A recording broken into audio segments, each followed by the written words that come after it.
networking based on CNI, in particular, Weaveworks, the Weaveworks Weave CNI plugin. In the previous practice test, we saw how it is configured. Now we will see more details about how it works. We will start where we left off in the pod networking concept section. We had our own custom CNI script that we built and integrated into kubelet through CNI. In the previous lecture, we saw how, instead of our own custom script, we integrated the Weave plugin. Let us now see how the Weave solution works, as it is important to understand at least one solution well. You should then be able to relate this to other solutions as well. So the networking solution we set up manually had a routing table which mapped what networks are on what hosts. So when a packet is sent from one pod to the other, it goes out to the network, to the router, and finds its way to the node that hosts that pod. Now that works for a small environment and in a simple network. But in larger environments with hundreds of nodes in a cluster and hundreds of pods on each node, this is not practical. The routing table may not support so many entries, and that is where you need to get creative and look for other solutions. Think of the Kubernetes cluster as our company, and the nodes as different office sites. With each site, we have different departments, and within each department, we have different offices. Someone in Office 1 wants to send a packet to Office 3 and hands it over to the office boy. All he knows is it needs to go to Office 3, and he doesn't care who or how it is transported. The office boy takes the package, gets in his car, looks up the address for the target office in GPS, uses directions on the streets, and finds his way to the destination site. Delivers the package to the payroll department, who in turn forwards the package to Office 3. This works just fine for now. We soon expand to different regions and countries, and this process no longer works. It's hard for the office boy to keep track of so many routes to these large number of offices across different countries, and of course he can't drive to these offices by himself. That's where we decide to outsource all mailing and shipping activities to a company who does it best. Once the shipping company is engaged, the first thing that they do is place their agents in each of our company's sites. These agents are responsible for managing all shipping activities between sites. They also keep talking to each other and are well connected. So they all know about each other's sites, the departments in them, and the offices in them. And so when a package is sent from, say, Office 10 to Office 3, the shipping agent in that site intercepts the package and looks at the target office name. He knows exactly in which site and department that office is in through his little internal network with his peers on the other sides. He then places this package into his own new package with the destination address set to the target site's location, and then sends the package through. Once the package arrives at the destination, it is again intercepted by the agent on that site. He opens the packet, retrieves the original packet, and delivers it to the right department. Back to our world, where the Weave CNI plugin is deployed on a cluster, it deploys an agent or service on each node. They communicate with each other to exchange information regarding the nodes and networks and pods within them. Each agent or peer stores a topology of the entire setup. That way they know the pods and their IPs on the other nodes. Weave creates its own bridge on the nodes and names it Weave, then assigns IP address to each network. The IPs shown here are just examples. In the upcoming practice test, you will figure out the exact range of IP addresses Weave assigns on each node. We will talk about IP address management and how IP addresses are handed out to pods and containers in the next lecture. Remember that a single pod may be attached to multiple bridge networks. For example, you could have a pod attached to the Weave bridge as well as the Docker bridge created by Docker. What path a packet takes to reach destination depends on the route configured on the container. Weave makes sure that pod gets the correct route configured to reach the agent, and the agent then takes care of other pods. Now, when a packet is sent from one pod to another on another node, Weave intercepts the packet and identifies that it's on a separate network. It then encapsulates this packet into a new one with new source and destination and sends it across the network. Once on the other side, the other Weave agent retrieves the packet, decapsulates it, and routes the packet to the right pod. So how do we deploy Weave on a Kubernetes cluster? Weave and Weave peers can be deployed as services or daemons on each node in the cluster manually, or if Kubernetes is set up already, then an easier way to do that is to deploy it as pods in the cluster. Once the base Kubernetes system is ready, with nodes and networking configured correctly between the nodes, and the basic control plane components are deployed, Weave can be deployed in the cluster with a single kubectl apply command. This deploys all the necessary components required for Weave in the cluster. Most importantly, the Weave peers are deployed as a daemon set. A daemon set ensures that one pod of the given kind is deployed on all nodes in the cluster. This works perfectly for the Weave peers. If you deployed your cluster with a kubeadm tool and Weave plugin, you can see the Weave peers as pods deployed on each node. For troubleshooting purpose, view the logs using the kubectl logs command. Well, that's it for this lecture. I will see you in the next.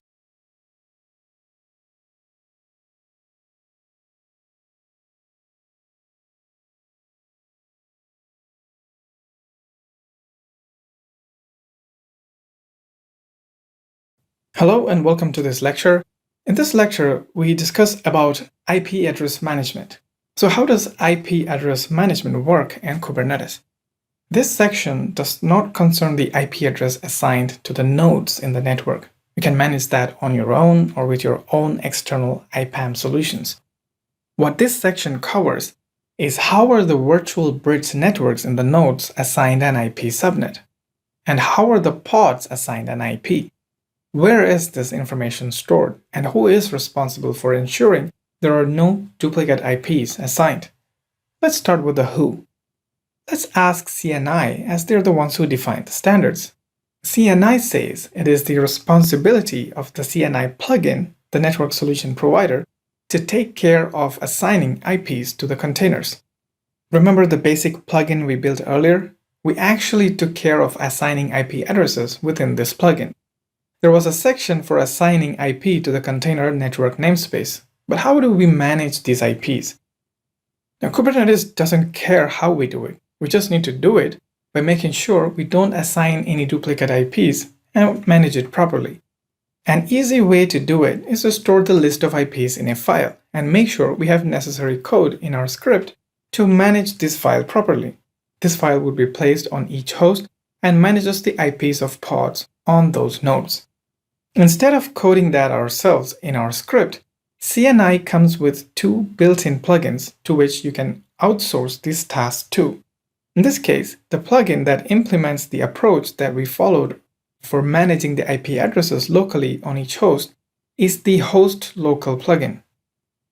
But it is still our responsibility to invoke that plugin in our script, or we can make our script dynamic to support different kinds of plugins. The CNI configuration file has a section called IPAM in which we can specify the type of plugin to be used, the subnet and routes to be used. These details can be read from our script to invoke the appropriate plugin instead of hard-coding it to use host local every time. Different network solution providers does it differently. Let's see how Weaveworks manages IP addresses. In fact, you have seen some of the IPs assigned by Weave in the previous practice test. Weave, by default, allocates the IP range 10.32.0.0/12 for the entire network. That gives the network IPs from range 10.32.0.1 to 10.47.255.254. That's about 1 million IPs that you can use for pods on the network. From this range, the peers decide to split the IP addresses equally between them and assigns one portion to each node. Pods created on these nodes will have IPs in this range. Of course, these ranges are configurable with additional options passed while deploying the Weave plugin to a cluster. Well, for this lecture, head over to the practice test and explore IPAM in the Weave CNI plugin.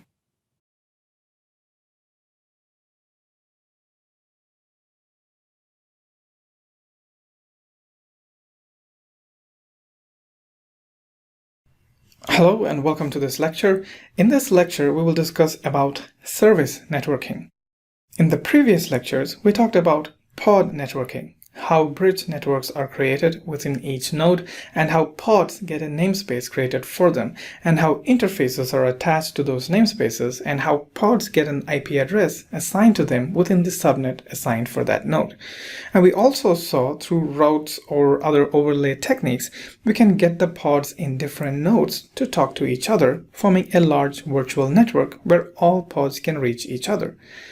Now, you would rarely configure your pods to communicate directly with each other. If you want a pod to access services hosted on another pod, you would always use a service. Let's quickly recap the different kinds of services. To make the orange pod accessible to the blue pod, we create an orange service. The orange service gets an IP address and a name assigned to it. The blue pod can now access the orange pod through the orange service's IP or its name.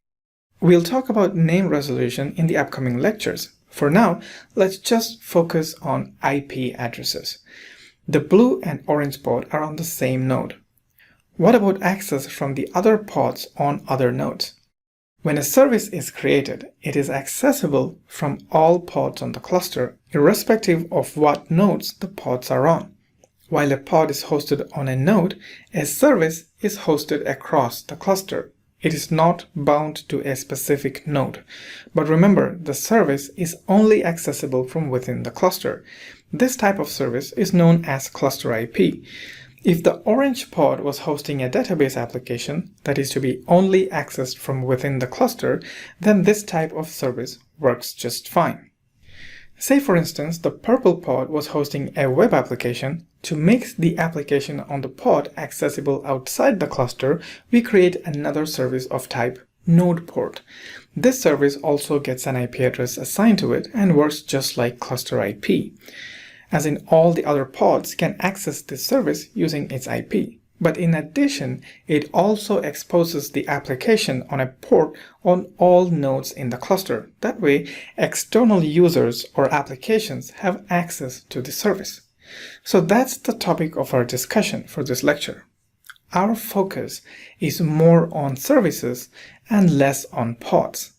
How are the services getting these IP addresses, and how are they made available across all the nodes in the cluster? How is the service made available to external users through a port on each node? Who is doing that, and how and where do we see it?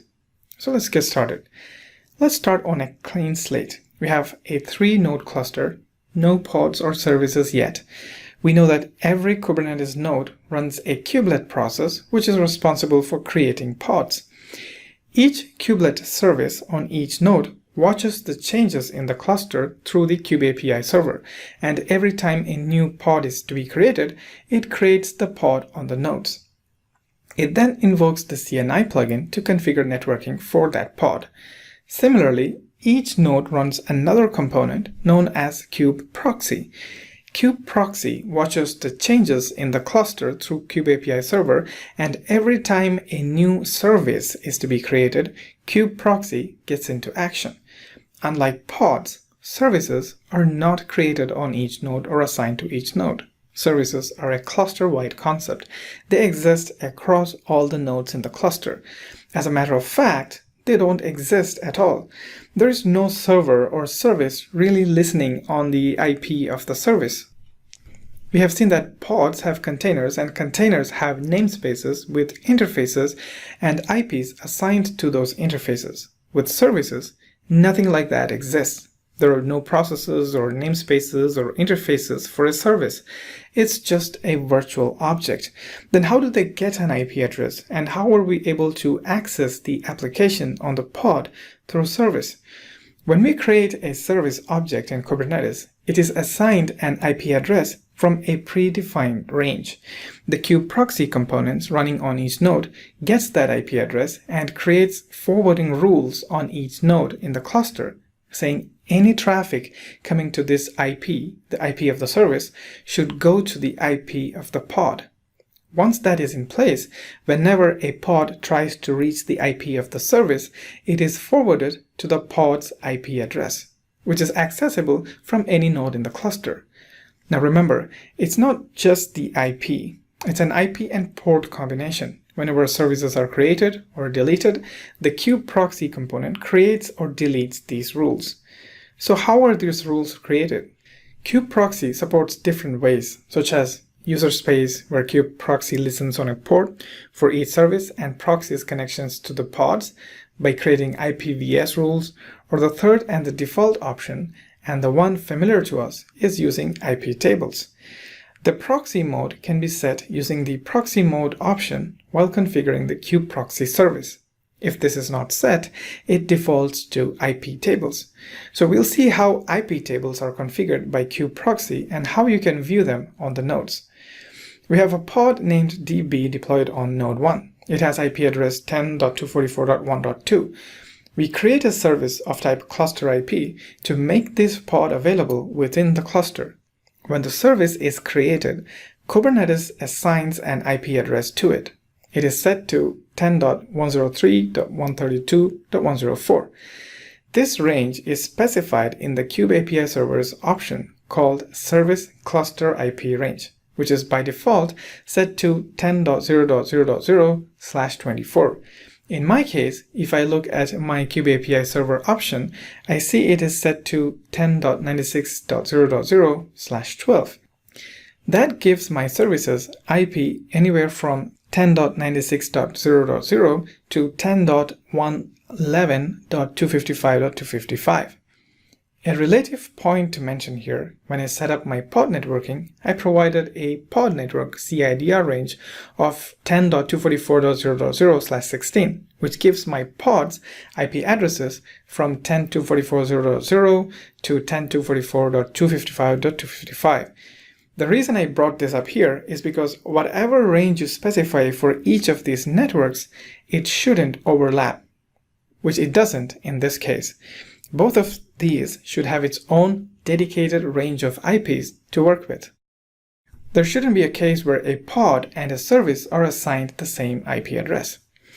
So getting back to services, that's how my service got an IP address of 10.103.132.104. You can see the rules created by kubeproxy in the IP table's NAT table output. Search for the name of the service, as all rules created by kubeproxy have a comment with the name of the service on it. These rules mean any traffic going to the IP address 10.103.132.104 on port 3306, which is the IP of the service, should have its destination address changed to 10.244.1.2 and port 3306, which is the IP of the pod. This is done by adding a DNAT rule to IP tables.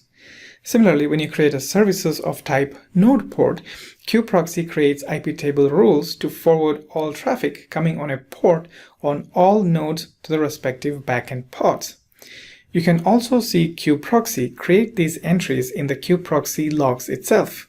In the logs, you will find what proxier it uses, in this case it's IP tables, and then adds an entry when it added a new service for the database. Note that the location of this file might vary depending on your installation. If you don't see these entries, you must also check the verbosity level of the process as well. Well, that's it about service networking. I will see you in the next lecture.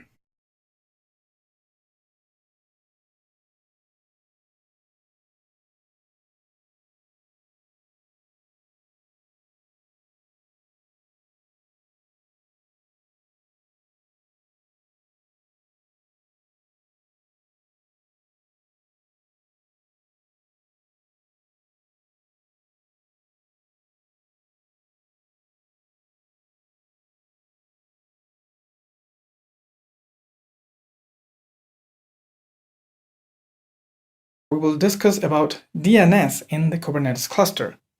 If you are new to DNS, make sure you go through the prerequisite section on DNS, where we discuss what DNS is, what are the tools used for working with DNS, such as host, NSLookup, and the dig utility, and the different types of DNS records like A, CNAME, etc. And we also saw how to set up our own DNS server using Core DNS. In this lecture, we will see what names are assigned to what objects, what are service DNS records, pod DNS records, what are the different ways you can reach one pod from another, and in the next lecture, we will see how Kubernetes implements DNS in the cluster.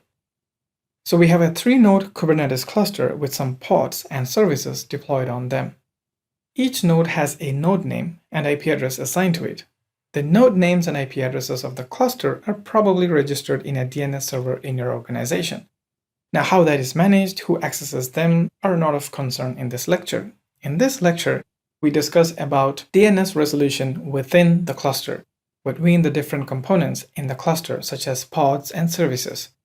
Kubernetes deploys a built-in DNS server by default when you set up a cluster.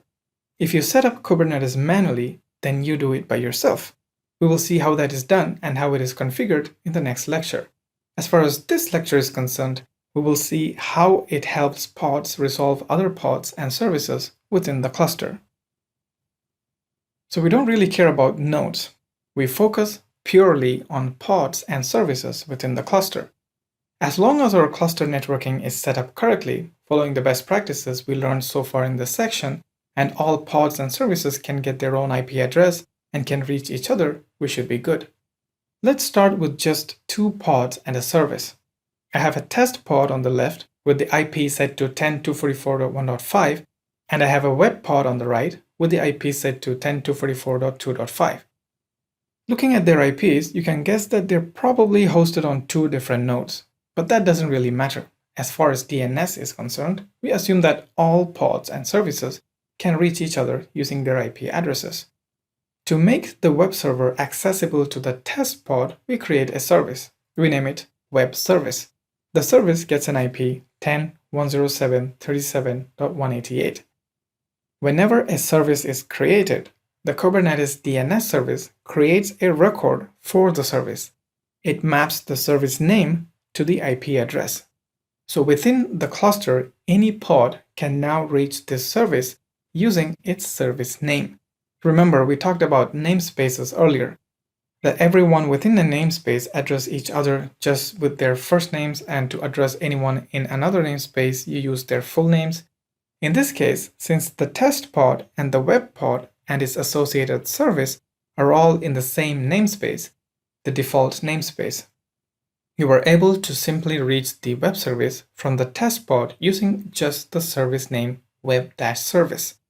Let's assume the web service was in a separate namespace named apps.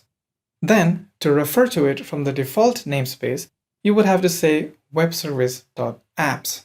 The last name of the service is now the name of the namespace.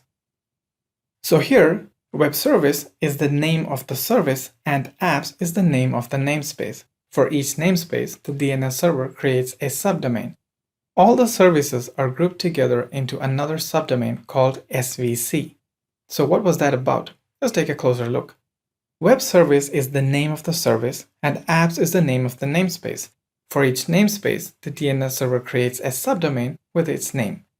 All pods and services for a namespace are thus grouped together within a subdomain in the name of the namespace. All the services are further grouped together into another subdomain called SVC. So you can reach your application with the name webservice.apps.svc. Finally, all the services and pods are grouped together into a root domain for the cluster, which is set to cluster.local by default. So you can access the service using the URL webservice.apps.svc.cluster.local. And that's the fully qualified domain name for the service. So that's how services are resolved within the cluster. What about pods? Records for pods are not created by default, but we can enable that explicitly. We will see that in the next lecture. Once enabled, records are created for pods as well. It does not use the pod name though. For each pod, Kubernetes generates a name by replacing the dots in the IP address with dashes. The namespace remains the same and type is set to pod. The root domain is always cluster.local. Similarly, the test pod in the default namespace gets a record in the DNS server with its IP converted to a dashed hostname, 10-244-1-5, and namespace set to default. Type is pod, and the root is cluster.local. This resolves to the IP address of the pod.